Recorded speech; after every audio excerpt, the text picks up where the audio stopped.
자, 한 주 동안 이제 여러 상황 속에서 또 신앙을 지켜오시느라, 네? 지혜가 할 말이 있는 것 같은데. 네, 한 주 동안 믿음의 자리 또 생활 일상에서 믿음을 지켜오시느라 정말 수고 많으셨습니다. 오늘 예배 자리에 나오신 여러분을 진심으로 환영하고 늘 감사드립니다. 혹시 수련회 갔다 오신 분들은 수련회 다녀온 것들을 기억하시나요? 그 받았던 은혜들을 어떻게 일주일 동안 잘 품고 사셨어요? 예, 조금 전에 시연자매가 너무 잘 기도해 주었는데요, 정말 저희 수련회 끝났다고 벌써 다 잊어버린 건 아닌가 이렇게 돌아보게 됩니다. 아침부터 밤까지 저희 꽤 꽉 찬 일정 속에 재미있게 놀았던 것 같아요.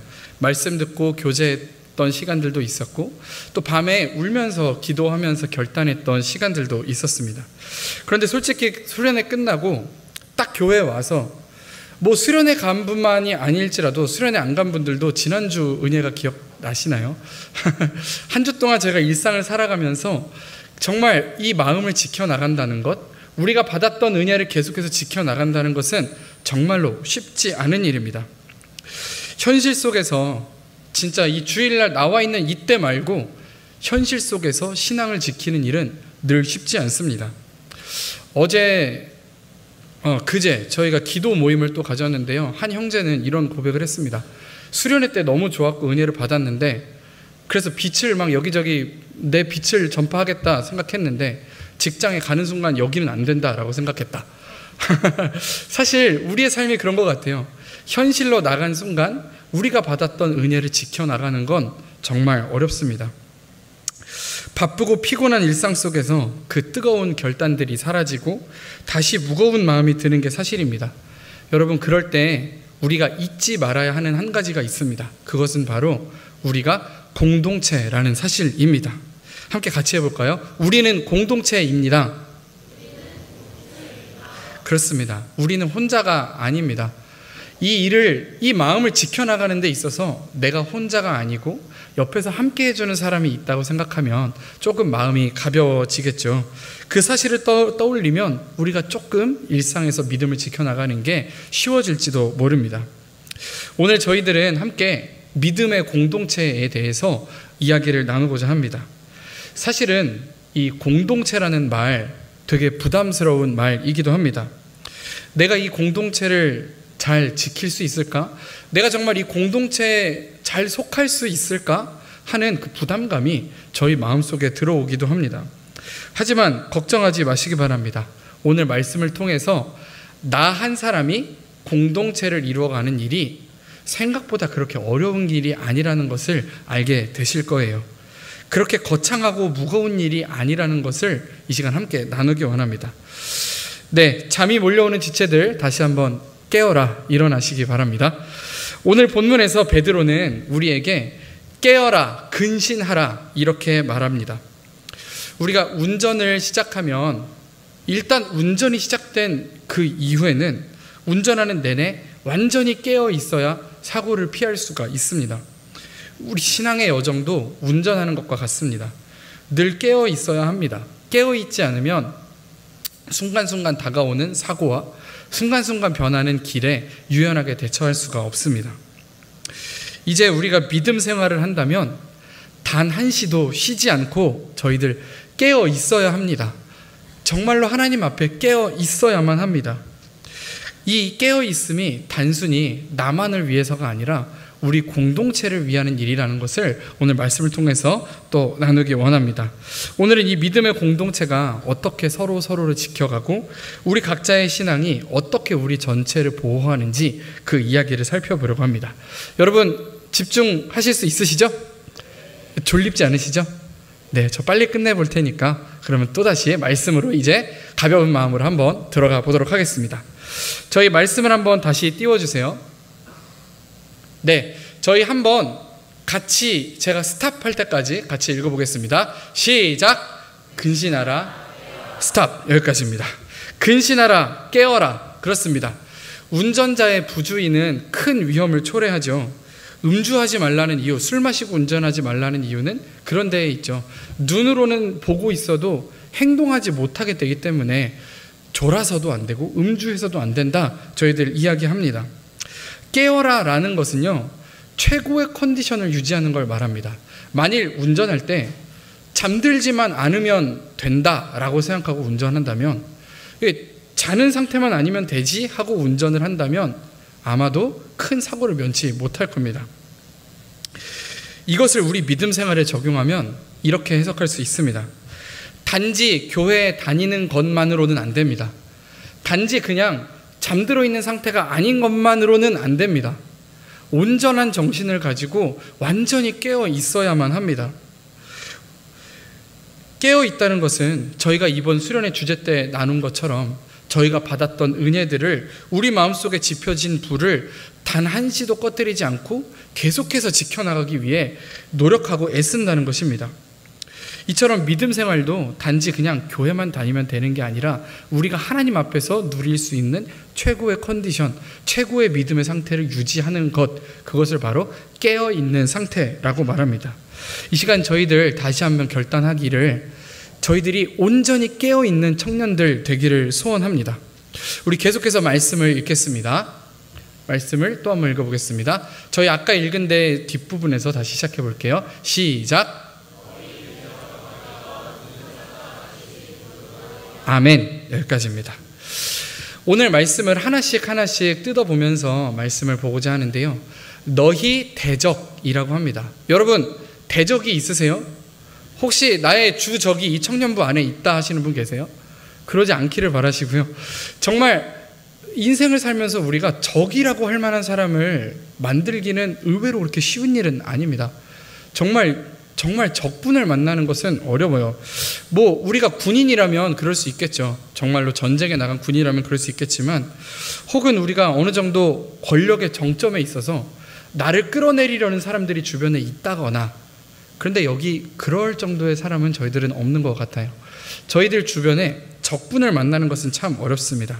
그런데 오늘 성경은 여기 계신 모두에게 적군이 있다라고 말합니다. 그 적의 정체는 바로 마귀라고 합니다. 이 마귀는 마치 우는 사자와 같이 저희들을 주변을 어슬렁거리고 있다고 하는데요. 여기서 우는 사자라고 하는 건 슬퍼서 우는 사자가 당연히 아니겠죠. 크라잉이지만 우는 사자가 아니라 포효하는 사자를 말하고 있는 것입니다. 배고파서, 화가 나서 지금 당장 잡아 죽일 것을 찾기 위해서 울고 있는, 그르렁거리면서 울고 있는 그 사자의 모습이 마귀와 같다, 이렇게 이야기합니다. 그런데 말씀은 계속해서 이 포효하는 사자가 두루 다니며 삼킬 자를 찾고 있다라고 합니다. 두루 다닌다라고 하는 것은요, 어느 곳에도 사각지대가 없다라는 말입니다. 마귀가 오늘 호시탐탐 노리고 있는 곳은 모든 곳입니다. 오늘 저희들 함께 예배하고 있는데 앞에서 말씀을 전하고 있는 교역자인 저를 포함해서, 또 임원님들, 리더님들, 또 우리 모든 소그룹원들 포함해서 그 어느 누구도 안전한 곳은 없습니다. 사탄 마귀는 이 두루 다니며 그 어떤 사람도 안전하게 두는 것이 아니라 어떤 사람에게도 위협이 될 만큼 가까이 와서 우리를 호시탐탐 노리고 있습니다. 아무리 우리가 수련회에서 은혜를 받았다고 할지라도 이제 그걸로 안 된다는 말입니다. 아무리 우리가 지난주에 말씀을 통해서 큰 은혜를 받았을지라도 그걸로 안 된다는 말입니다. 우리가 큐티를 하면서 하루하루 말씀을 통해 큰 은혜를 받았을지라도 그것으로 안전하지 않다는 말입니다. 사탄 마귀가 다니면서 호시탐탐 노리는 곳은 말 그대로 모든 곳입니다. 모든 곳, 모든 시간에 우리를 노리며 우리를 넘어뜨리고자 우리를 주변을 맴돌고 있다라고 하는 것입니다. 우리는 모두 다 이런 위협 가운데 안전하지 않습니다. 그러면 오늘 우리는 어떻게 해야 될까요? 우리 또 계속해서 말씀을 보기 원하는데요. 대적하라. 우리 함께 읽겠습니다. 처음부터 다시 읽겠습니다. 시작. 아멘. 그렇습니다. 너희는 믿음을 굳건하게 하여 그를 대적하라. 마귀를 대적하는 방법은 믿음을 굳건하게 하라라고 하는 것입니다. 만약에 굶주린 야생의 사자가 지금 우리에게 다가온다면 여러분은 믿음을 굳건하게 하시겠습니까? 아니면 총을 꺼내서 쏘시겠습니까? 당연히 믿음을 굳건하게 하겠다고 했다간 죽겠죠. 야생의 사자가 지금 여기 있는데 야생의 사자한테는 총을 쏴야 죽습니다. 이것처럼 우리를 노리는 그 호시탐탐 노리는 마귀에게도 약점이 있다는 거예요. 그 약점이 바로 우리의 믿음이라고 하는 것입니다. 우리는 믿음이라는 총을 꺼내서 사탄에게, 마귀에게, 우리를 호시탐탐 노리고 있는 그 마귀에게 빵 하고 우리의 믿음을 발사할 수 있어야 합니다. 그래야 마귀를 물리칠 수가 있다는 것입니다. 그런데 여기서 조금 이상한 연결이 있습니다. 지금까지의 말씀을 살펴보실 때에는 당연한 이야기처럼 들리는데요. 이 다음 이야기를 같이 또 읽어볼게요. 말씀을 띄워주시기 바랍니다. 이는부터 같이 읽을게요. 시작. 이는 세상에 있는 너희 형제들도 동일한 고난을 당하는 줄을 알미라. 아멘. 자, 여러분, 마귀를 물리쳐라. 거기에 이유가 필요할까요? 사탄 마귀를 물리쳐라. 그 이유가 뭡니까? 사탄 마귀니까 물리쳐야 되는 거잖아요. 마귀를 대적하라. 그 이유가 무엇이 필요하겠습니까? 마귀니까 대적하라는 거 아닐까요? 그런데 오늘 말씀에는 이는 이라고 연결을 합니다. 그러면서 여기에 또 한 가지 이유를 부연 설명합니다. 너희는 믿음을 견고하게 해서 마귀를 대적하라. 왜냐하면 하고 진짜 중요한 이유 한 가지를 이야기하는데요. 그 이유는 바로 세상에 있는 너희 형제들도 동일한 고난을 당하고 있다라고 하는 것입니다. 무슨 말입니까? 나에게 다가와서 오늘 나를 죽이려고 하는 사자와 싸워 이기는 일은 단지 나만을 위한 일이 아니라는 거예요. 이 사자는 오늘 나만을 위협하는 게 아니라 내가 놓치면 또 가서 다른 형제를 위협하고 또 다른 자매를 위협할 것이라는 이야기예요. 그래서 오늘 나에게 다가온 이 믿음의 싸움을 싸워서 승리하는 일이 곧 우리 공동체를 구하는 일이다 라고 하는 것입니다. 내가 하는 영적 싸움은 나만을 위한 일이 아닙니다. 오늘 내가 신앙 안에서 넘어지는 일은요, 단지 그냥 나만 넘어지고 끝나는 일이 아니라는 것입니다. 내가 넘어짐으로 인해서 내 옆 사람이 넘어집니다. 결국 내 옆 사람이 넘어지고 하나씩 하나씩 넘어지며 결국 모두가 넘어지게 됩니다. 반대로 내가 오늘 믿음을 지키며 살아가야 하는 이유, 우리가 받았던 그 은혜를 놓지 않고 계속해서 불타오르게 해야 하는 그 이유는 내 옆 사람을 살리기 위해서입니다. 우리 공동체를 위해서입니다. 내가 오늘 말씀을 보고 찬양하며 하나님을 묵상하면서 넘어지지 않으려고 노력한다면 나의 노력으로 인해서 우리 공동체 모두가 넘어지지 않을 수 있다라고 하는 것입니다. 여러분, 가끔 인터넷에 보면 어느 공동체의 목사님의 부정, 이런 이야기를 보게 되시죠. 어떤 목사님이 성적으로 문란하더라. 어떤 목사님이 사고를 쳤다더라. 이런 이야기를 들으면 공동체가 깨지는 그 모습을 보면서 참 안타까워하게 됩니다. 그런데 여러분, 이 이야기는 물론 당연히 목회자가 절대로 그래서는 안 되지만 이것은 단지 목회자만의 이야기는 아닙니다. 단지 목회자만의 이야기가 아니라 공동체에 속한 모든 이들에게 똑같이 해당되는 일입니다. 공동체를 지켜야 하는 책임은 우리가 우리의 삶을 경건하게 살고 우리가 우리의 삶을 믿음 안에 견고하게 지켜야 하는 책임은 우리 모두에게 있다는 것입니다. 이것은 교역자, 리더, 임원 아무 상관이 없습니다. 모든 직분에 관계없이 우리 모두가 다 동일한 공동체의 책임을 지고 있는 사람들입니다. 여러분, 이렇게 말하니까 너무 막중한 책임을 여러분들한테 드리는 것 같죠. 그런데 오늘 말씀이 말하는 것은 이렇습니다. 책임은 막중합니다. 하지만 그 책임을 지는 방법은 그리 어렵지가 않습니다. 여러분, 이쯤 되면 조금씩 졸리실 테니까 그림을 하나 보여드릴게요. 그림 하나 띄우시기 바랍니다. 네, 뭐라고 써있죠? 그렇죠, 팔랑크스라고 되어 있습니다. 로마의 전술 중에 팔랑크스 전술이라는 게 있습니다. 단순히 그냥 자기네들끼리 완전 뭉쳐서 그냥 싸우러 나가는 무식해 보이는 전술처럼 보이는데요. 사실 이게 전술이라고 불리는 이유는 이 안에 생각보다 아주 촘촘한 전략적인 그 작전이 있기 때문입니다. 자, 왜 그런지 설명을 해드릴게요. 혼자 서 있는 병사가 오른쪽에 있죠. 이 병사 한 사람을 생각해 보시면요, 이 병사에게는 전쟁에 나갔을 때 공격당할 만한 포인트가 진짜 많습니다. 당장 왼쪽에 방패는 들었지만 오른손은 비어 있죠. 여기로 칼이 들어온다면 큰일 나겠죠. 또 앞도 비어 있습니다. 아무리 갑옷을 입었다고 해도 그 당시 갑옷이 그렇게 튼튼하지 않기 때문에 또 여기도 위험하죠. 등도 위험합니다. 머리도 위험하고요. 종아리도 위험합니다. 지금 안전한 곳이라곤 왼쪽 손에 든 방패, 왼쪽 하나뿐입니다. 그런데요, 팔랑크스 속에 있는 지금 저 진 안에 있는 병사를 한번 생각해 보시기 바랍니다. 저 사람들은요, 먼저 앞부분은요, 내 앞사람이 가리고 있어요. 내 뒤는 내 뒷사람이 가리고 있습니다. 내 오른쪽은요, 내 오른쪽 사람이 든 왼손에 든 방패로 내 오른쪽을 가리고 있습니다. 내 왼쪽은요, 내가 왼손에 든 방패로 가리고 있습니다. 그러니까 사면이 완전히 안전하게 보호받는 것이죠. 앞은 완전한 방어, 등도 완전한 방어, 다리는 정강이 보호대가 가리고 있고요. 그리고 투구로 머리를 가리고 있습니다. 그나마 가장 위험한 건 아무래도 제일 오른쪽에 서 있는 사람이겠죠. 저 사람들은 오른쪽을 보호해주는 사람이 없으니까, 그래서 저 사람들은 가장 경력이 풍부하고 잘 싸우는 베테랑들을 세운다고 합니다. 가장 경력이 좋은 정예병사들이 오른쪽에 배치됩니다. 이렇게 해서 최대한 전장에 나가서 다칠 수 있는 모든 포인트를 가리고 안전하게 함께 모여서 방어 전선을 만든 것이 바로 팔랑크스 전술입니다.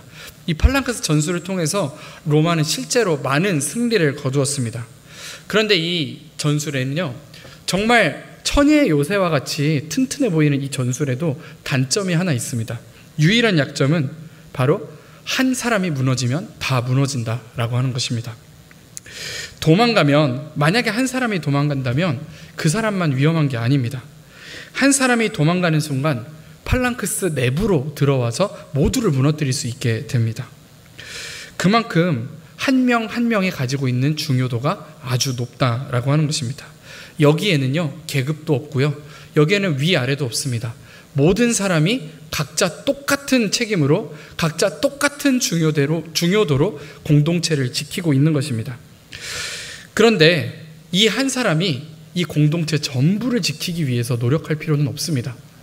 우리 옆에 있는 저 친구들, 내 동료들 다 지키기 위해서 한 사람이 애쓸 필요 없습니다. 그저 무엇만 노력하면 될까요? 내가 서 있는 이 자리만 지키기 위해 노력하면 됩니다. 나 자신만 죽지 않고 나 자신만 넘어지지 않기 위해 지킨다면 이 팔랑크스라는 구조 자체가, 공동체 자체가 서로를 보호하고 지키게 되는 것입니다.